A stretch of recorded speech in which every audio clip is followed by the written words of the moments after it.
जरा गौर से सुनिए।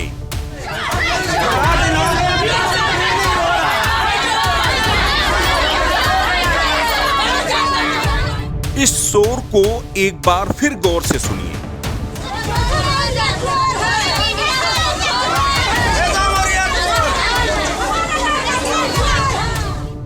जी हां, तो आपको समझ में आ गया होगा कि दरअसल यह नारा किसी और के लिए नहीं बल्कि डिप्टी सीएम केशव प्रसाद मौर्य के लिए लग रहा है, वह भी उनकी मौजूदगी में। कहते हैं first impression is the last impression. अगर किसी का पहले ही दिन इस तरह का वेलकम हो तो अंजाम की आप कल्पना ही कर सकते हैं। टिकट मिलने के बाद पहले ही दिन अपने गृह जनपद, अपने विधानसभा क्षेत्र पहुंचे केशव प्रसाद मौर्य का उनके इलाके के लोगों ने इस कदर स्वागत किया कि डिप्टी सीएम को जान बचाकर भागना पड़ा। वह तो गनीमत रही कि सुरक्षा कर्मियों ने किसी तरह से मौर्य जी को बाहर निकाला, अन्यथा स्थिति बेहद ही भयावह हो सकती थी।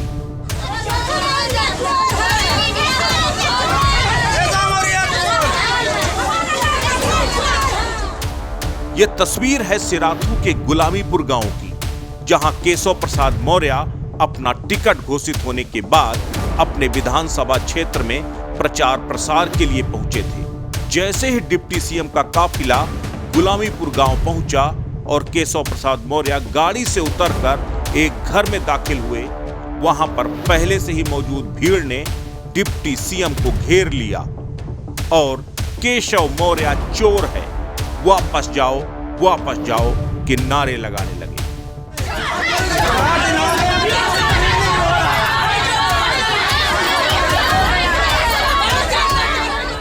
विरोध प्रदर्शन का बीड़ा वहां महिलाओं ने उठाया और महिलाओं ने डिप्टी सीएम के साथ धक्का मुक्की तक कर डाली। दरअसल कुछ दिन पहले गुलामीपुर गांव के प्रधान के पति राजीव मौर्य लापता हो गए थे। उनके लापता होने से इलाके के लोग खासे नाराज हैं, क्योंकि ना तो सरकार ने कोई कार्रवाई की, ना ही पुलिस ने कोई एक्शन लिया। इलाके के लोगों ने केशव प्रसाद मौर्य से भी इस मामले में कार्रवाई करने की गुजारिश की थी, लेकिन सुनवाई नहीं हुई, जिससे नाराज गांव की महिलाओं ने केशव प्रसाद मौर्य को घेर लिया। जैसे ही महिलाओं ने नारेबाजी करना शुरू किया, वैसे ही वहां अफरा तफरी की स्थिति बन गई। आनन फानन में डिप्टी सीएम की सुरक्षा में तैनात सुरक्षा कर्मियों ने उन्हें बाहर निकालने का जतन किया, लेकिन पीछे से महिलाओं की आवाज आ रही थी, गेट बंद कर दो, बाहर न जाने पाए।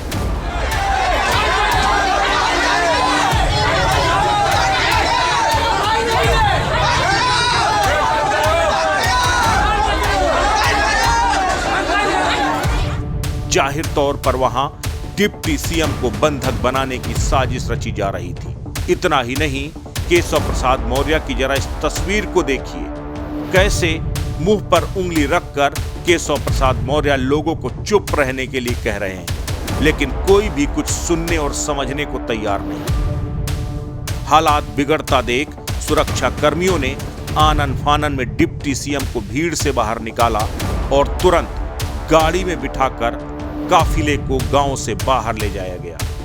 लेकिन जिस तरह से डिप्टी सीएम के गृह क्षेत्र में उनके खिलाफ नारेबाजी हुई, उनके खिलाफ प्रदर्शन हुआ, उससे डिप्टी सीएम की तो छीछर लेदर हुई ही, लेकिन इससे ज्यादा पार्टी की फजीहत हुई, क्योंकि विपक्ष अब इसे मुद्दा बना रहा है और तंज कस रहा है। समाजवादी पार्टी के नेता आरपी सिंह ने ट्वीट करते हुए लिखा, पहले कुर्सी खतरे में आई, अब स्टूल भी खतरे में है।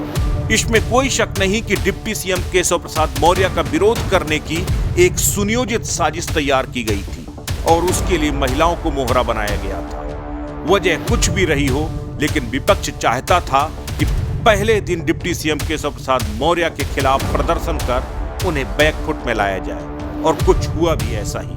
ऐसे में आने वाले समय में सिराथू में सियासत गरमाना तय है।